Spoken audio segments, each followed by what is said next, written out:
Good morning, people coming in. Just getting all set up. One more thing left to do. Where did I put that at?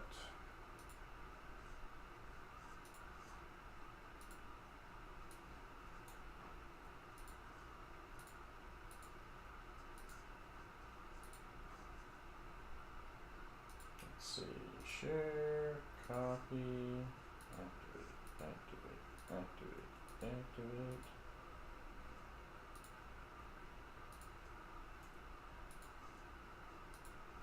All right. They're all set up.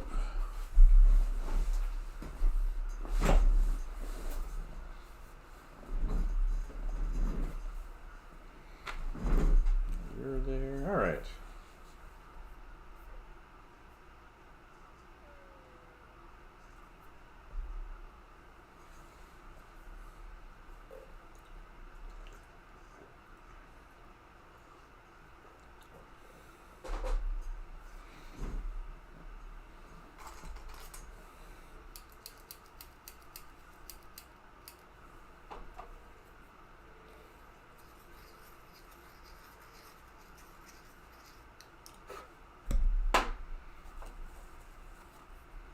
All right. Work. I'm gonna try to work up in here. Oh, sorry about that, Bosch. Why did you guys decide to jump out of your thing? I didn't even touch you. Stay put. Yeah, you get another jar up here to put all these, short jar to put all these things into.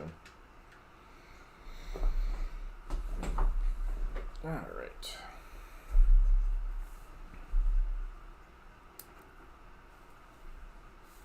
I'm trying to work up here. Actually, let's get that unclicked. That's annoying. There we go. Alright, good morning, good morning. Thought it would take a few days and do some copies of Leyendecker. Because I was talking to some students about him recently, and I was like, hey, I've never really done Leyendecker studies. So I thought that would be a good good use of my time in the morning, in addition to other things I've been doing, but bring that forward, knock that back.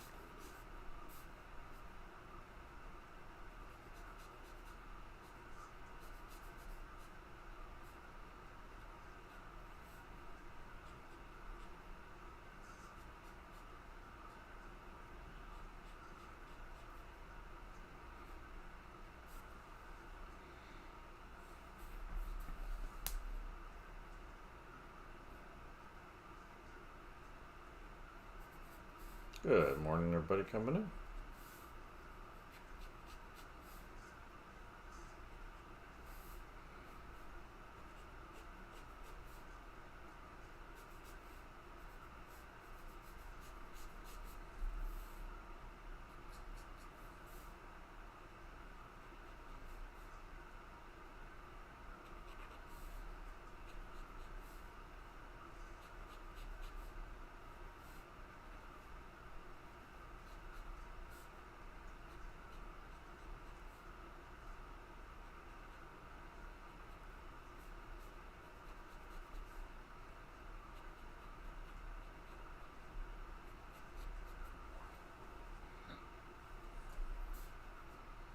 Let's see, there to there, wrap that around.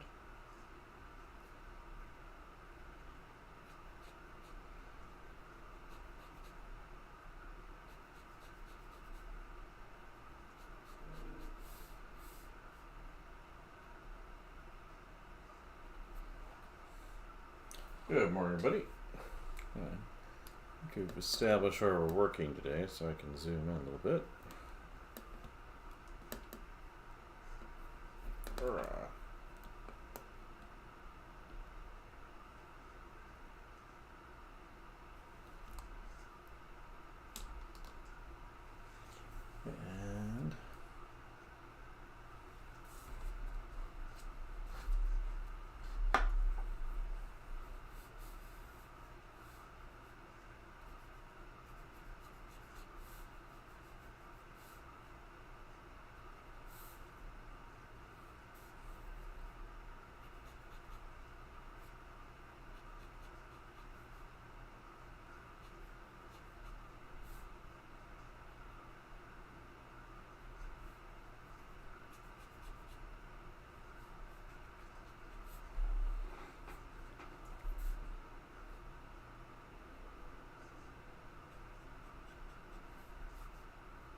Good morning, people coming in.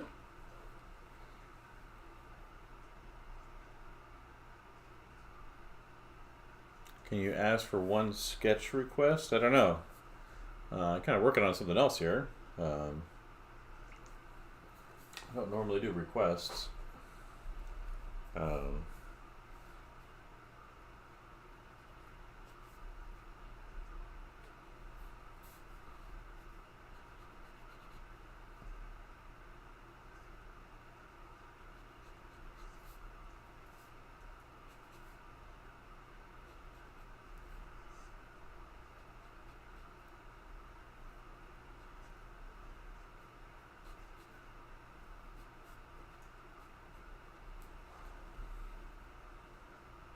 Oh, the up.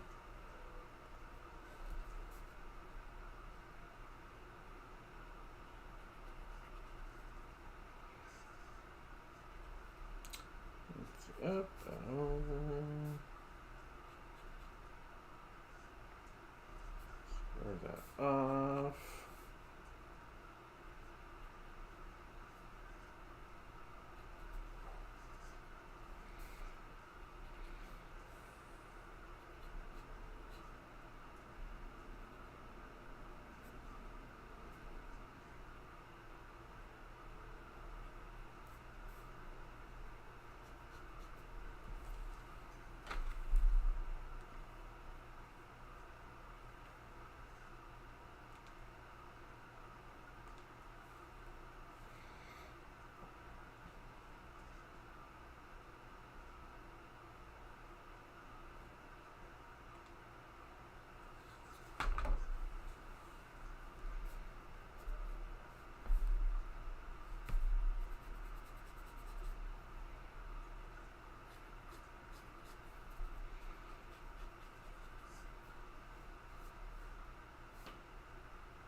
Good morning.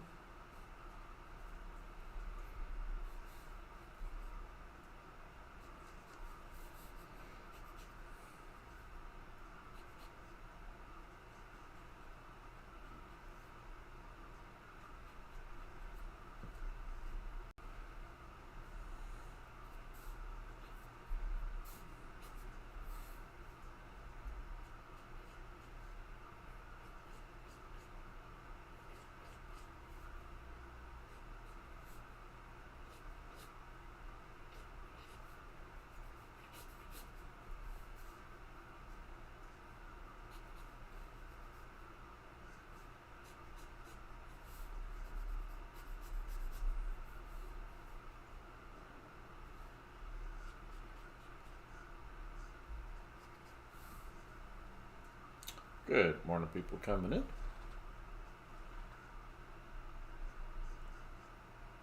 Drawing from Pokemon. Yeah, I've never really paid any attention to Pokemon. I mean, I know it exists and all that, but I don't know anything about it other than it's like a card game where you put an animal in a ball and you throw it at people.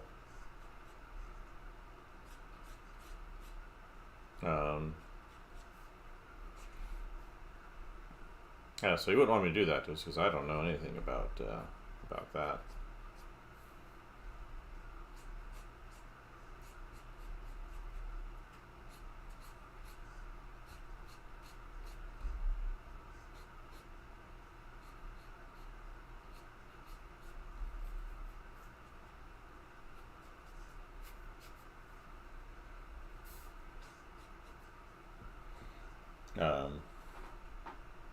Plus, this is my study time in the morning. I'm not doing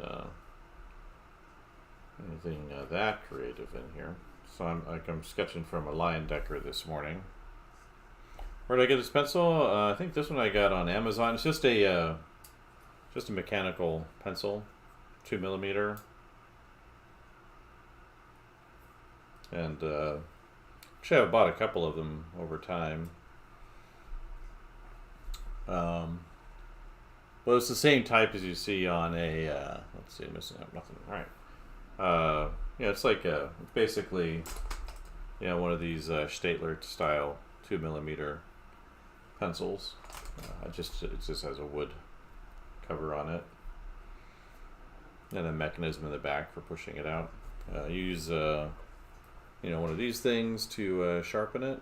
So basically, that just drops in, twirl it around a couple times. Triple it around a couple times, clean it off, and then good to go. It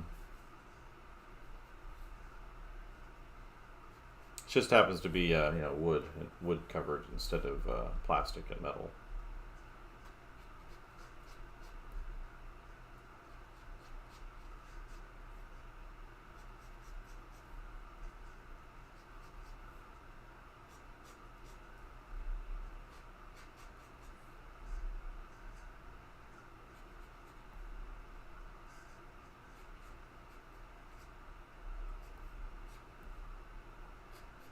But I was looking at some of this Leyendecker stuff with some students earlier this week.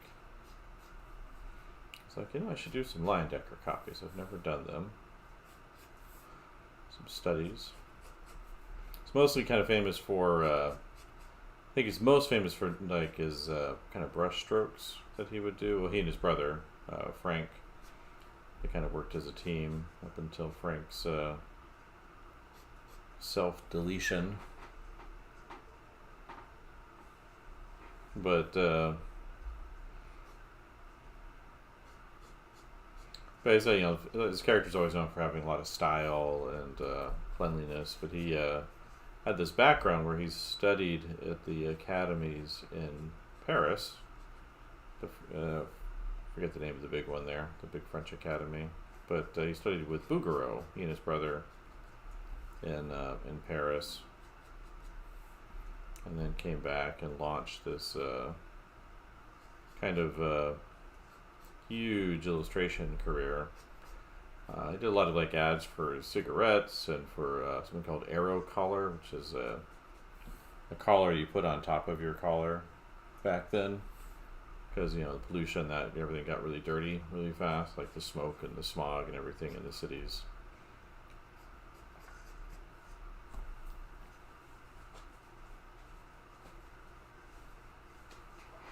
Um,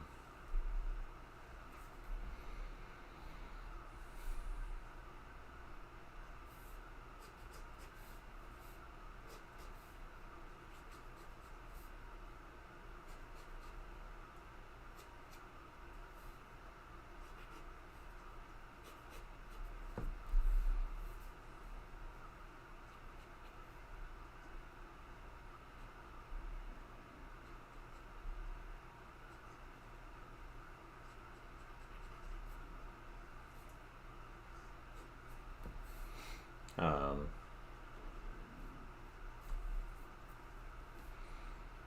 they studied with William Bouguereau in Paris.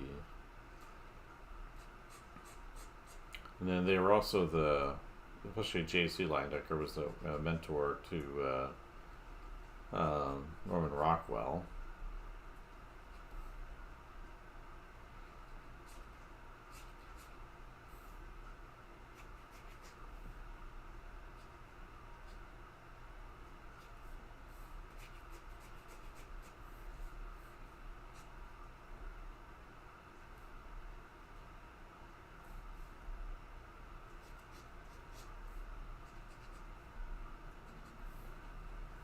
So, but yeah, he's always been a popular one with a lot of artists.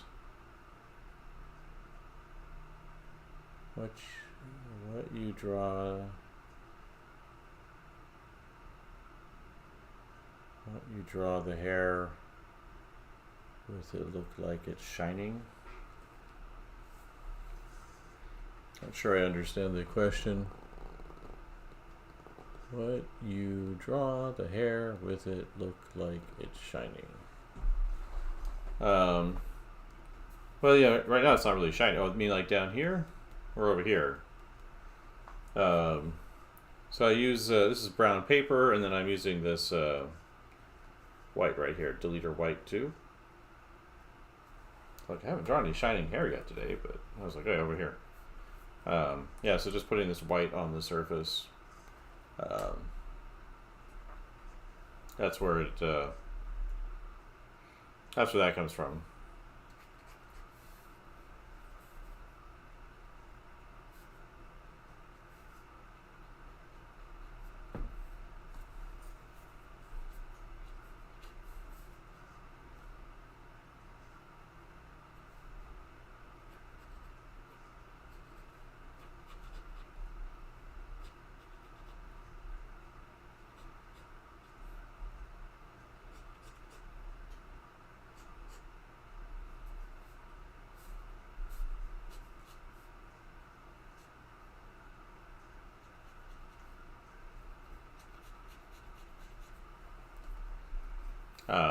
Yeah, it's a pretty common technique people use all the time on toned paper like this, on brown paper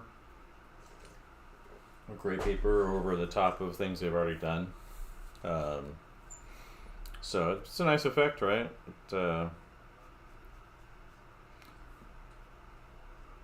People often use like a white chalk pencil on certain kinds of paper as well to do that effect.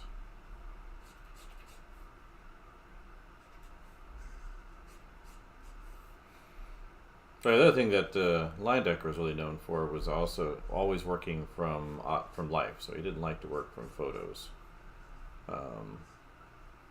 Back in the day, there was a bit of a problem between him and Rockwell.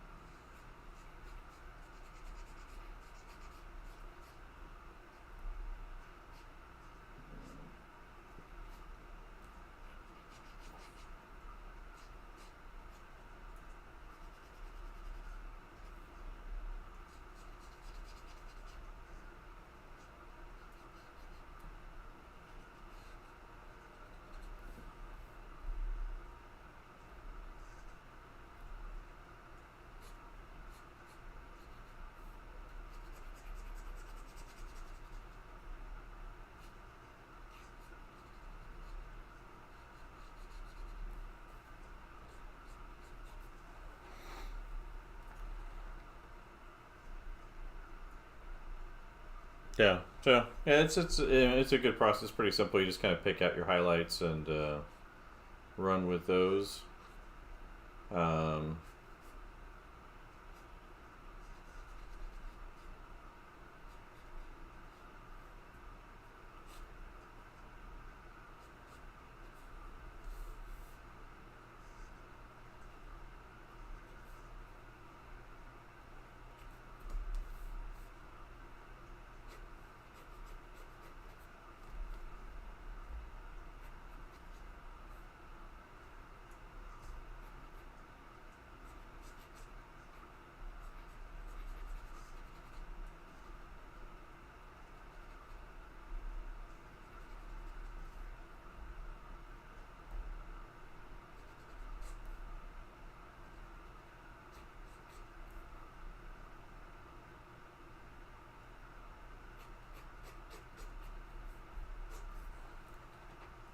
yeah. So yeah, it's a pretty easy thing to do. There's different kinds of whiteout out there you can get. People often use those Posca pens, Posca markers. I've got a couple around here. They come in different colors, but people like to use that white one especially. Um,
Good morning, people popping in.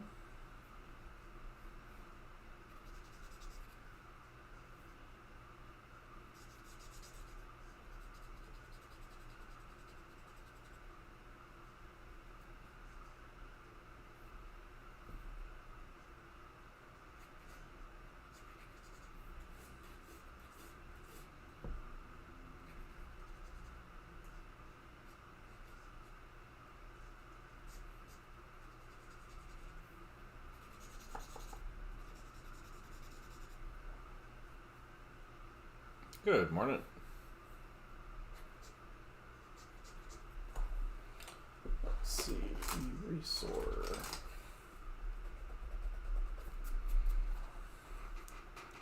I found out last night, that we get to be online for school again today. Apparently, a few inches of snow on the ground means transfer to be online, which I think is silly.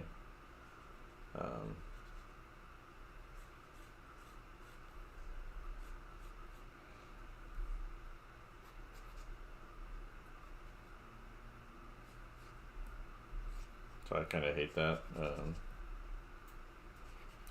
when they do that. Just one.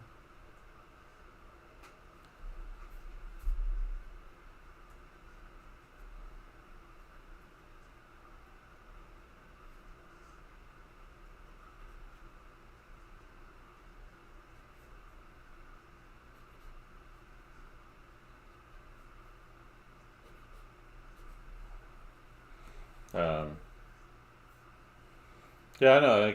I went to school in the Rockies, so we went to school. But I think part of it too is just I think these decisions are being made by the staff, the bureaucracy on campus, and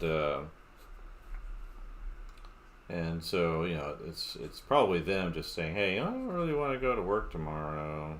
I don't want to deal with the traffic. I can work from home, and education online is just fine, even though it's art class, and probably should be in person. And students want it to be in person. That's part of the thing I see. A lot of people are saying, "Oh, well, there's all these online options for education now, like my site, right? My art professor and things like that."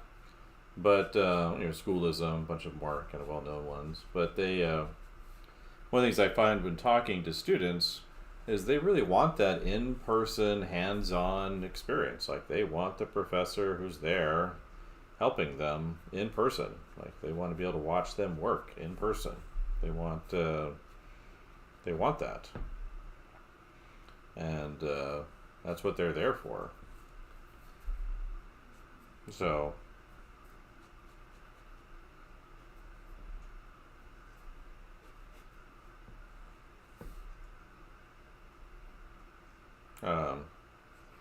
So I think that doesn't get factored in enough when people are talking about the problems with universities. If students really do want that kind of personal help, it's hard to get even if you're working with somebody over Zoom or whatever. It's not quite the same as being there. And then there's type of classes that you really need to be in person to a certain degree, like figure drawing. Like I'm planning to put together a figure drawing type course on my site, but really you got to go in person.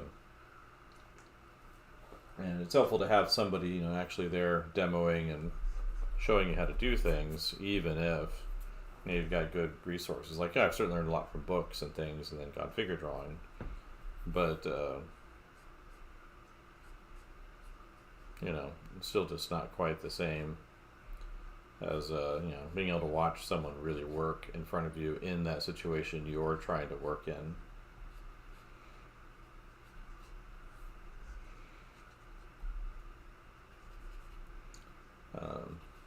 And then the parking for campus, it's all in parking garages. There's not really that much street parking. In fact, if you want parking on campus here, you have to pay for it, even if you're an employee, which is kind of I've never seen that anywhere I've worked before, where you have to pay for your own parking. Especially when the university does have official parking. So the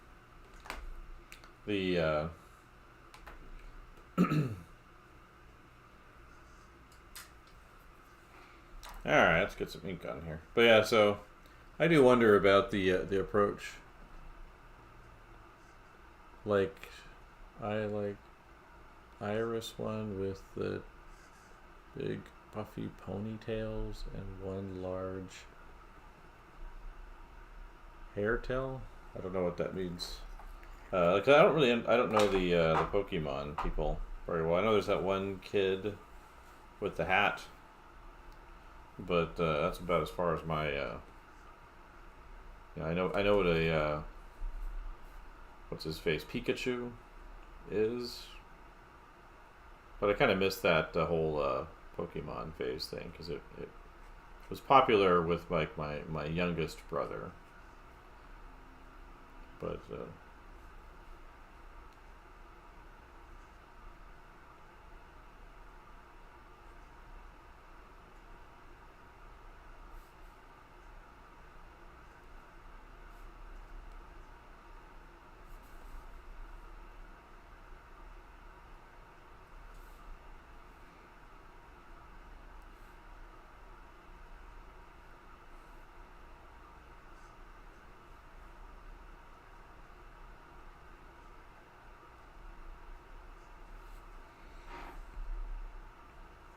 Yeah.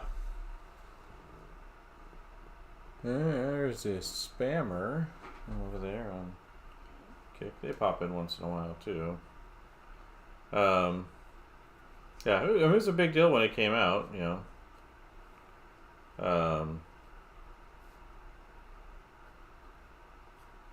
Yeah, I think the card game is where where I first heard about it. I think I guess it was on the Game Boy originally, right? Or was it a card game first? I don't remember. Because I missed that whole thing.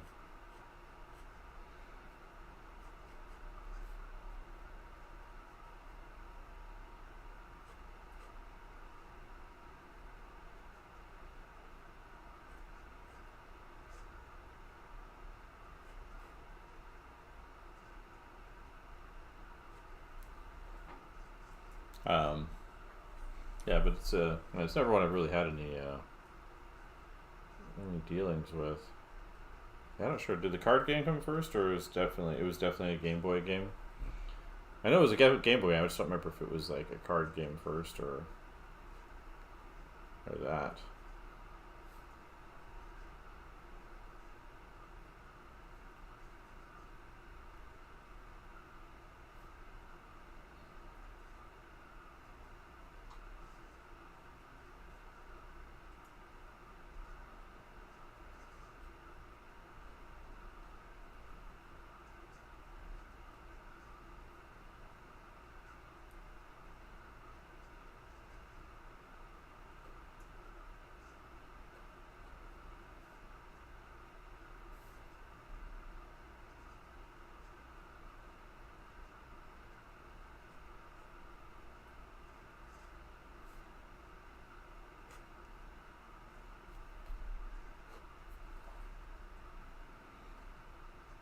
I think so. It's I don't remember the exact size on it.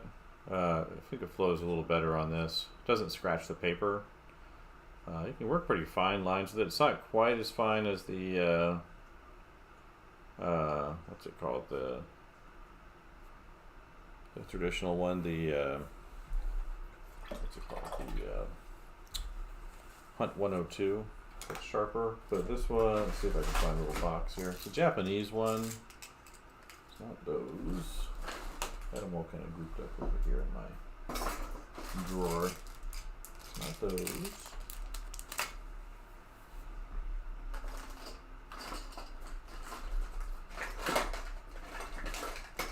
Oh, I thought I had them all grouped up together.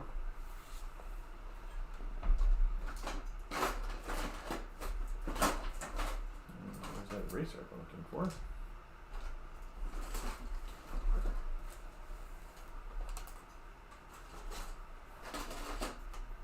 There's a brush that fell in there. I have a bunch of see, I'm not seeing it. That would just be sitting here with the other ones. Right there it is. There we go. It's these ones. So that's the info on the back. But it's a Zebra style. It's a Zebra. I think Zebra's the company that makes these. I get these off of jetpens.com. So.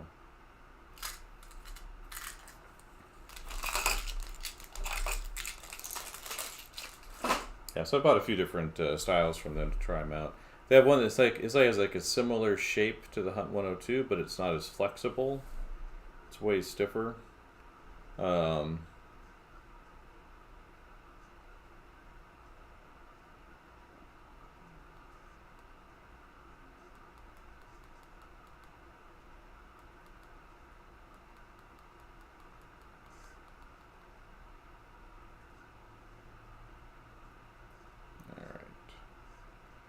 what do we got for music? There we go, we'll do that. Yeah, but yeah, I like these. They have a nice little kind of bounce to them. So they're not as flexible as the Hunt 102, but they have kind of a nice little kind of bounce I like. And on this paper is a little rougher, and so it I think it handles the surface because it just draws a little more smoothly than the Hunt 102 does on this kind of paper.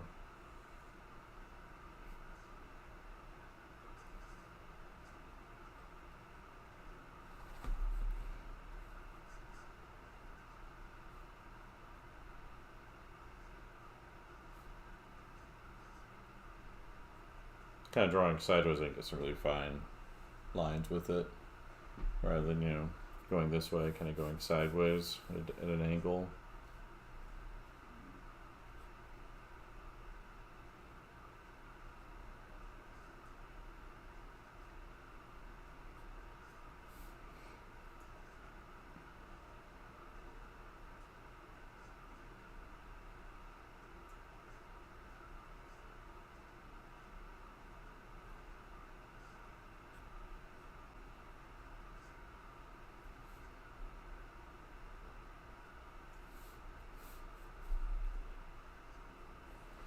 It should be going this way, huh?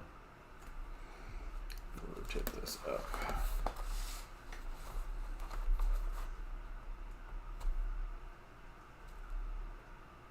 I want that soft transition on the jaw with the little tick marks.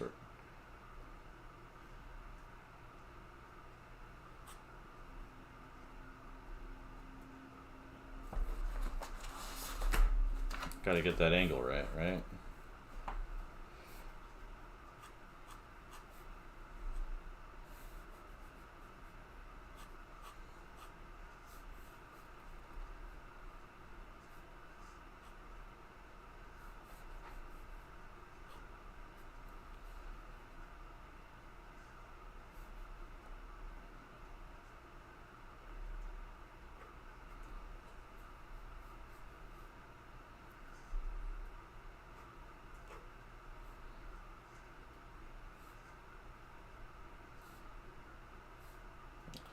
That ear in the right spot, your earlobe.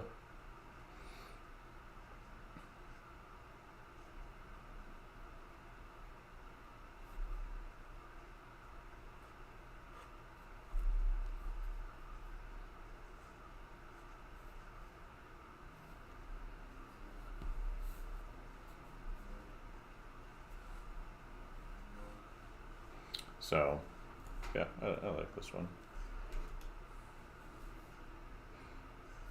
quite a bit.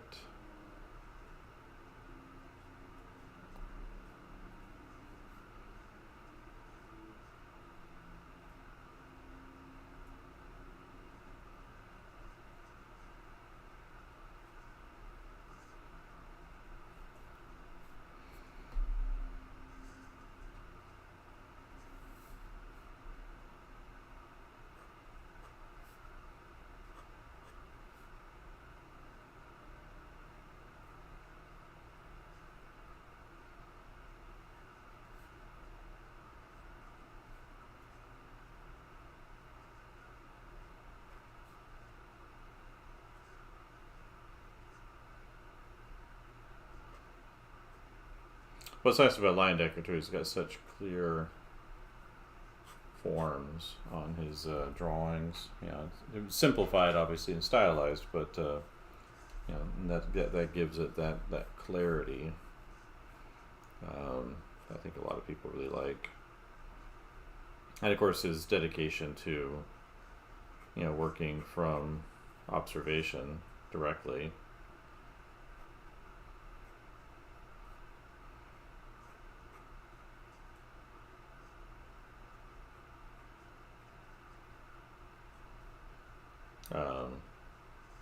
Also just kind of adds that extra to his work. I think that's hard to find.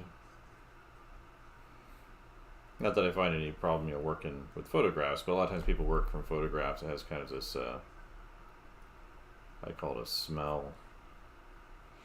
So I think we were talking about a little bit yesterday with the that guy's video about the AI being used in that ARC competition, the Art Renewal Center. They have this annual contest. I haven't really paid that much attention to them in a long time. Like most of the work that gets put up there, I just don't care about it.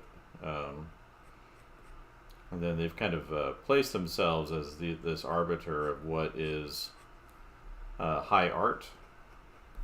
And for them, it's like anything that kind of resembles the academies of the 19th century is kind of their standard. So like, Bouguereau is like their top artist, and I think Bouguereau is a really good painter, but he's not like, I would certainly never refer to him as like the best ever. He's got like, if you've seen his paintings in museums, they tend to have like really pitch perfect tone in terms of like their color and value and temperature relationships. But he only paints like classical subject matter, so things that are related to myth and legends of classical era and stuff. He wasn't that interested in the times that he lived in that much. He did like these nice paintings of like little girls that were peasants or something like that, gypsies and such, and I don't know, something maybe weird about that. Hopefully not, but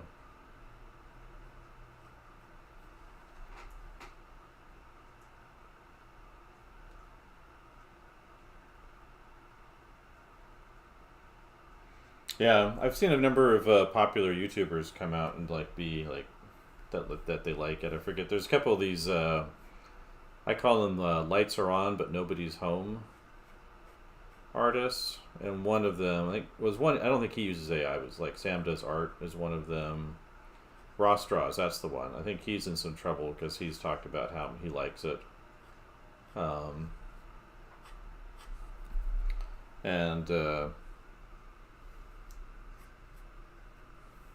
Yeah, but so anyway, this people that run it, according to this video, this guy was going through and breaking down past interviews some of these people have done and what way they've talked about things. And this included some of the artists who were judges on the panels, because basically a piece that was obviously an AI-generated image got into the prize categories that they purchase. Every year they spend a certain amount of money on paintings. And so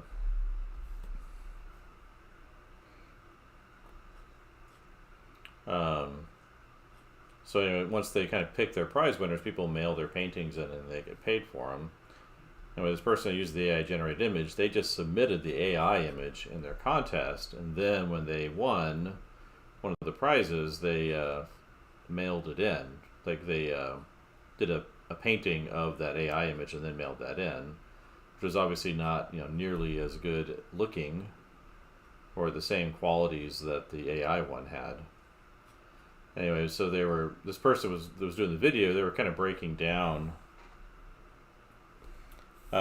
Yeah, the robot, right? Robot wins.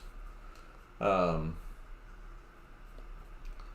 they looked at some of the people that were doing the judging.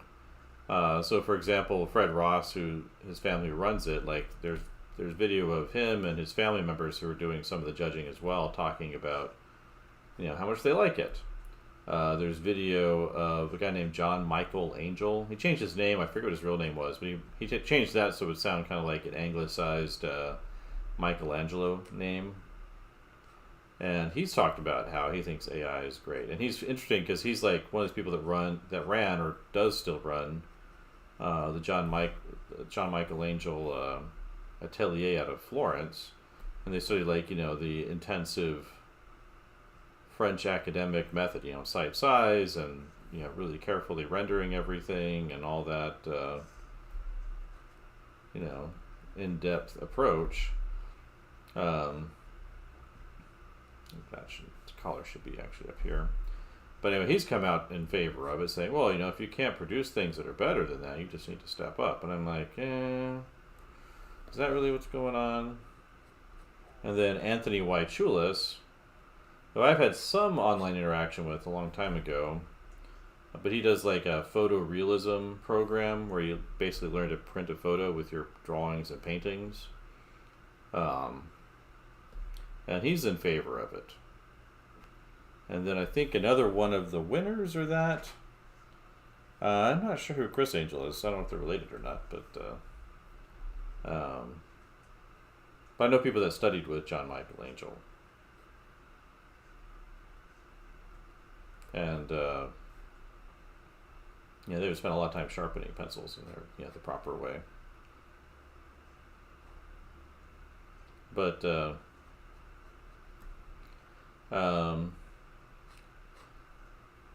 and then like one of the other judges, he runs a magazine group. One actually I just subscribed to, and I noticed this when I was going through it, because they give you the digital one, Plein Air magazine. So it's landscape painters magazine, and it's part of a family of magazines. The other one they do I know is Fine Art Connoisseur magazine. And when I was flipping through this magazine, they had an ad for their sister magazine in the back for Fine Art Connoisseur, and it was clearly and obviously like an AI generated image, which is wild because like plein air painting is all about like going outside, that one-on-one personal experience with nature, that direct experience. And here they are, dumping AI imagery into the magazine. It's kind of a really cheesy image too. It's like it's supposed to be like this early 20th century looking thing where a bunch of rich people are kind of standing around drinking fancy drinks and talking, I guess, about art. Just like pure schlock.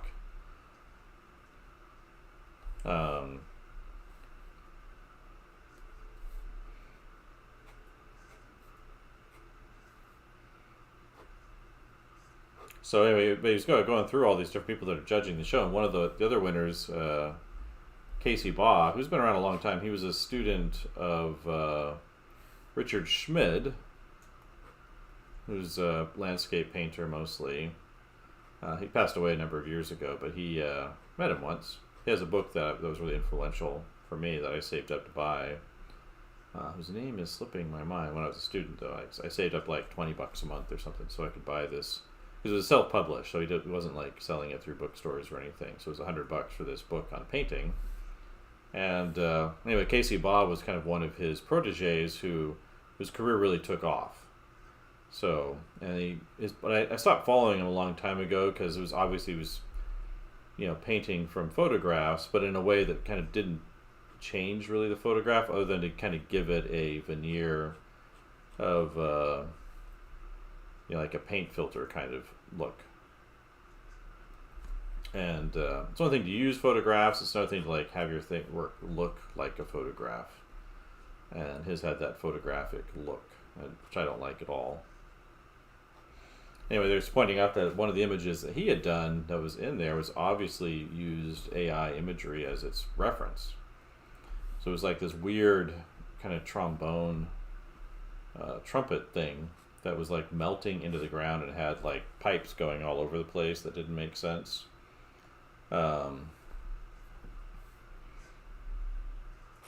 Like just obviously AI generated, reference.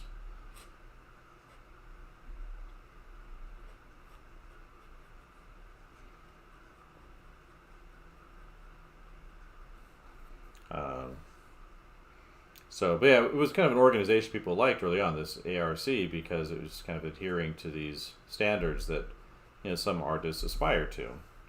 And now we're seeing them kind of not doing that. And it's clearly stated in the contest rules that they're not supposed to use any of that stuff. Like, they don't submit AI work or digital work for that contest. Actually, a number of years ago, in their imaginative realism category, a term coined by what's his face, James Gurney, the Dinotopia guy. I was going to do some brushing in the hair. That's right. Let's get that open. Which is where that AI piece showed up. But a number of years ago, Donato Giancola swept that whole category. It's a long time since I've paid attention, but I remember that time where his work was just all over that one category. He's a good painter, but he was one of the people that pointed out that AI winner in that imaginative realism category.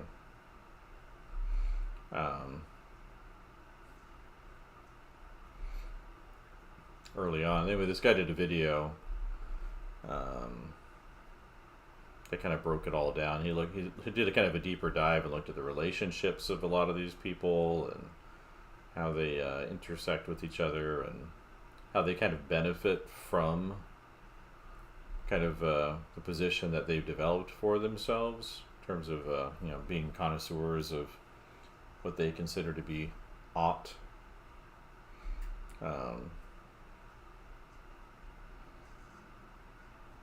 But I noticed with the Casey Ba in particular, if you go to his social, I don't know if it was this way or not, because I unfollowed him a long time ago just because I always felt a little sick inside every time I saw one of his paintings. Yeah, I've seen that post too, right? It's like I wanted to do things that I don't want to do. I don't want it to do the things that I do want to do. But it seems to be making the rounds kind of in the painter circle area. But the big thing is just pointing out all these relationships between these people and how they benefit from kind of being the tastemakers and the kingmakers, that they get to make these decisions. But that may change now because, one of the things with the use of AI as an artist is it can do really significant harm to your reputation. Because people will look at your work now and they're like, well, did you do that? Did you come up with that? Or did, this system come up with that? Especially with all the lawsuits that are going on, and that's very contentious at the moment.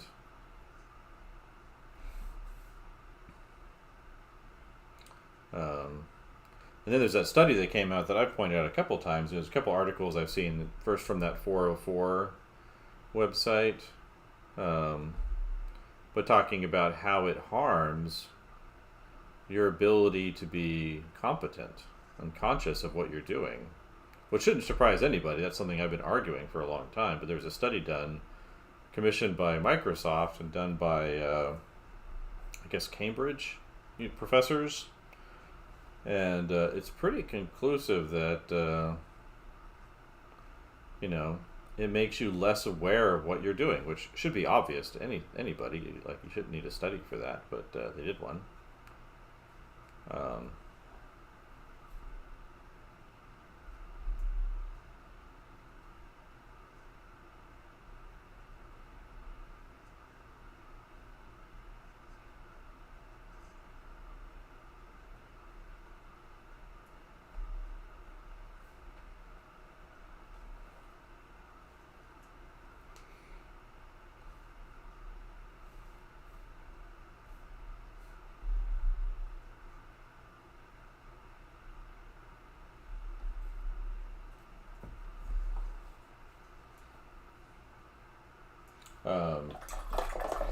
I had that in my stories, but Vice did an article about it recently too. Though that Vice article was really hard to read because there were so many ads on that page. It's sliding around and popping up as you scroll down. And, man, that was bad. I know they've been experiencing financial woes and everything, but sheesh. Like if you can't read their site, people aren't going to want to go there. But I thought it was good that they were pointing that out. So I linked to that in the story. I've been doing a lot of that lately. Part of the reason where all that's coming from, the links to articles of things with AIs. I have an independent study group with my students, and I post those links in there because they're, the students don't want it.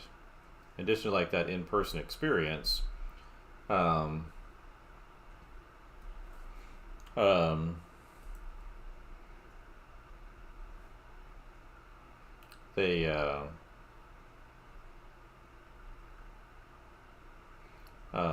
don't want, they're not wanting to go to school to learn how to use, like, how to be a prompt jockey. Like it doesn't interest them at all.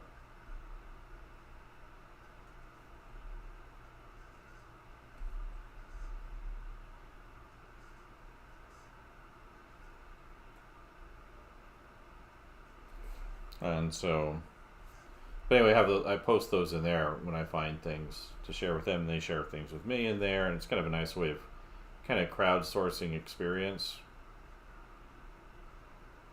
I use them all the time to kind of get information, what they think. Because like we're working on this revamp of the concept or the illustration track within the program, and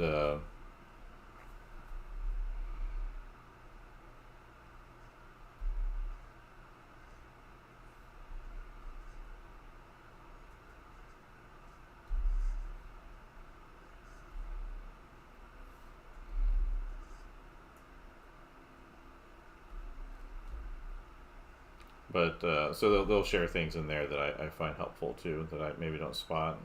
So it's mostly me, finding stuff on my own, digging through the Twitter,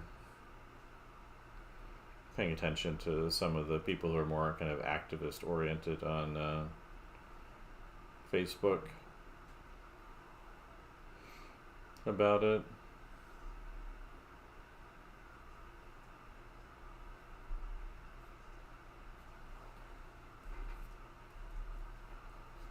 So, but I think that's kind of an important thing to take note, that it's like I said, like a lot of times, and I've said this probably in here a number of times, but whenever I hear, especially these days, whenever professors like complaining about some universal problem among students that they're concerned about, I'm like, well, who's teaching them? Like if it's universally done wrong, whose fault is that? Like I ran into that a little bit the other day, where I think it was maybe they weren't paying exact attention, or maybe I'd explained it poorly, but it was the way I wanted them to turn in their assignments, and it didn't quite happen that way consistently. So there were some that did, or a good number that did okay, but a lot of them did not, and that always tells me that I've kind of not explain something properly. So it's so most of the students are like, they want to do well, they're working hard, and usually I've found for myself anyway that if I've not done a good job explaining something, then that's usually where problems arise. And that if I'm actively trying to blame students for a problem, maybe that's just a kind of form of deflection. Not that it's easy to admit that, I'm sitting there and like, oh, maybe we should let you all resubmit this so that way we can have it done correctly. So I let them do that. I gave them a few extra days to do that. And so for those that that didn't quite get all the way done with their projects, gives them a little extra chance to finish things up. And then me to think about that in the corner for a little bit.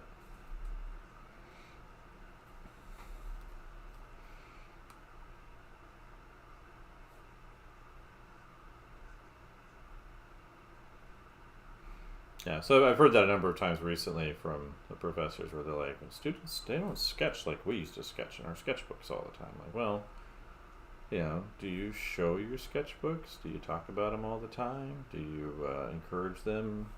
Do you make it part of your class? Is there things that we can do that can make that possible?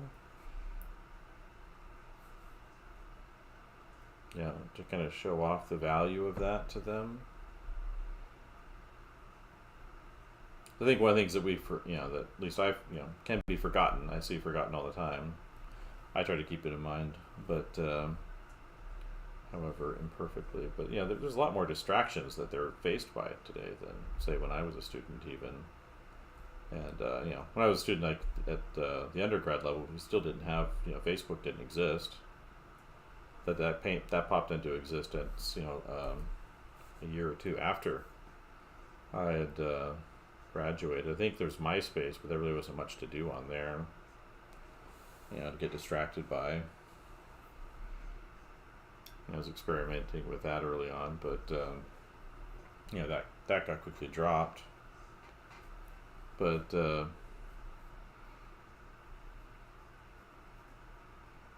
again, I've just found that there's a lack of empathy for them, and that they're the students have been in school since they were like 3 years old.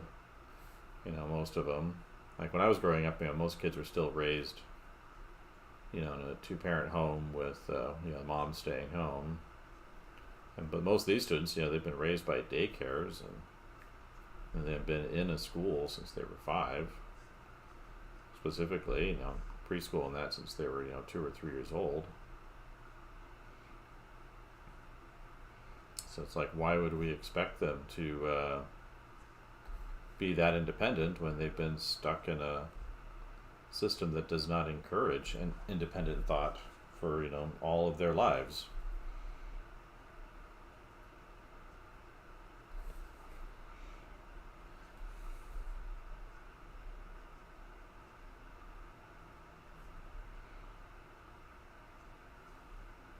But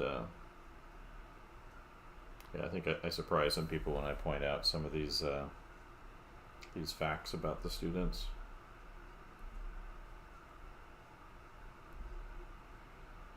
It's not that I don't think that they're capable of it. I just think sometimes they just need to be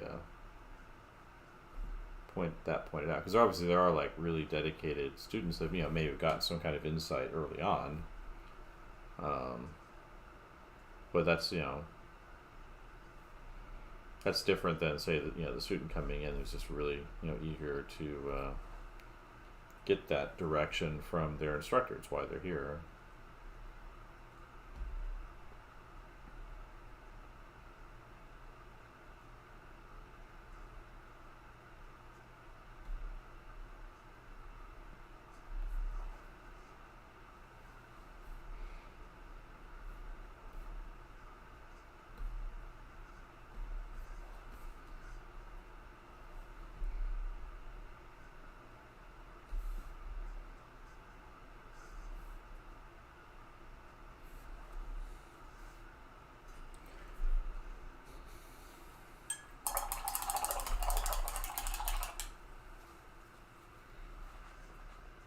Alright, get another bot over there. How are we doing for time? It's 1 hour in. All right. Do a little touch-ups here with the ink, and then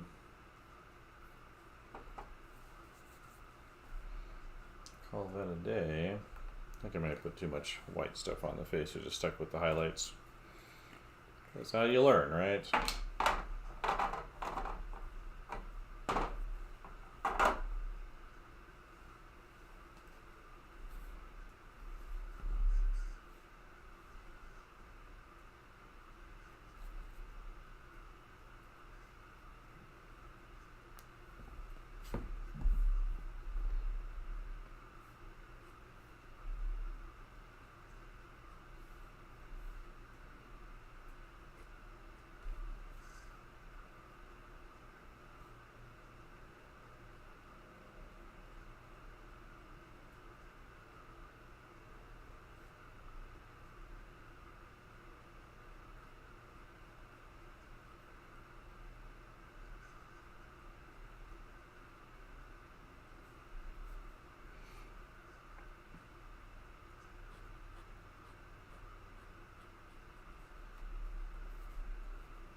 into some white goop on there. Alright, let's see. Let's get this note on here. Leyendecker and the date. It is the 20th, huh?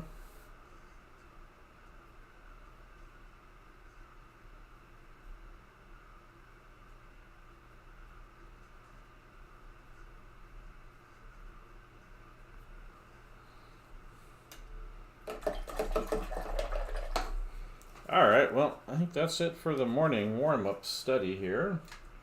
Appreciate everybody that came in. Just putting my toys away. And move on to whatever's next. It's 9 o'clock, huh? So again, thanks everybody that came in. I appreciate it. And talk to you next time.